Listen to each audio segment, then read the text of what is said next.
notice he's going over 400 miles an hour, and that's...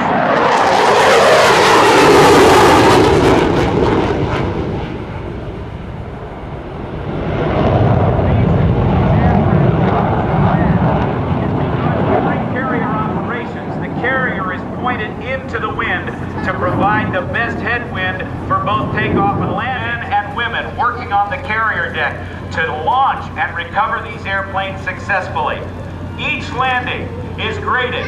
Even that aircraft now, setting up to land, is going to be touching down on a painted carrier deck.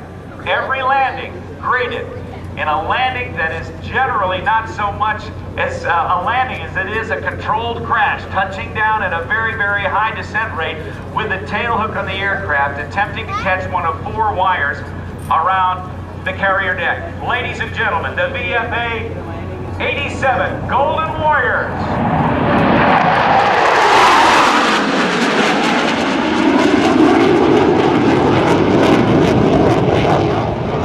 Ladies and gentlemen, this is the one to have your cameras ready for, because this is one of the last times in the world you will see 4 Tomcats together.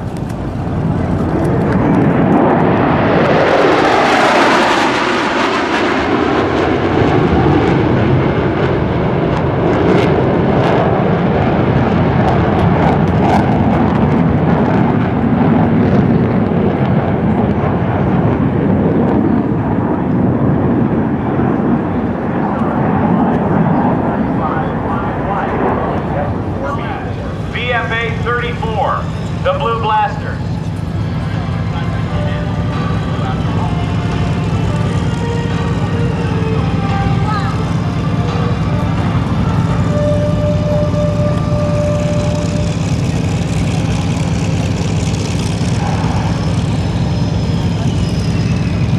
The first diamond to come in was the Blue Blasters. They were a front-line strike fighter unit. The Blue Blasters directly participated in World War II, the Cuban crisis, the Vietnam conflict, Desert Shield, and Operation Iraqi Freedom. And here comes the last diamond, VFA 11, the Red Rippers. They were commissioned in 1927 as VF-5S in the earliest days of naval aviation at Hampton Roads, Virginia, flying the Curtiss F-6C-3 Hawk. They served in both theaters of World War II, the Korean War and Vietnam War.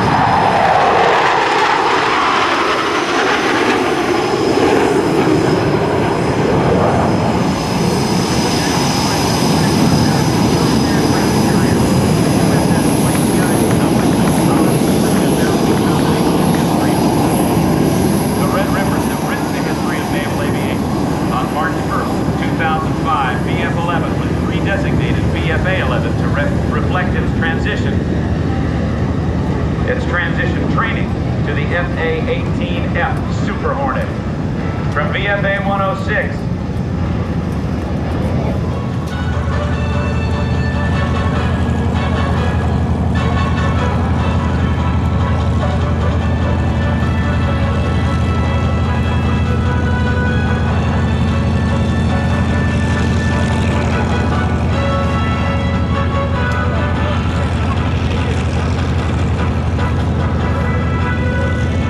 continues to recover all of these aircraft.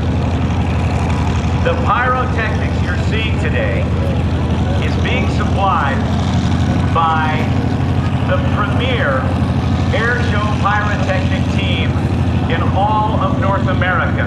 It's Rich and Dee Gibson, and Rich's incredible pyro from Rockford, Illinois. When Rich was just 8 years old, he asked his mother if there was anything in the medicine cabinet that could blow up. She told him, "Of course not." Within 30 minutes, he proved she was wrong. He had a real inquisitiveness about chemicals as it's grown over the years, and Rich is still training with explosives from the United States Army. Rich served a tour in Vietnam, putting his skills to work with the 101st Airborne Division. His wife, Dee, is a retired major in the Army. She helped blast rock in Honduras while building roads between small villages. Both say that safety is the main element in their setup, and after 20 years, no spectating. Using a carefully controlled mixture of dynamite, gasoline, and other explosives, Rich and Dee and their crew create special effects to simulate air attacks here in the airfield. They want to make sure you feel the heat.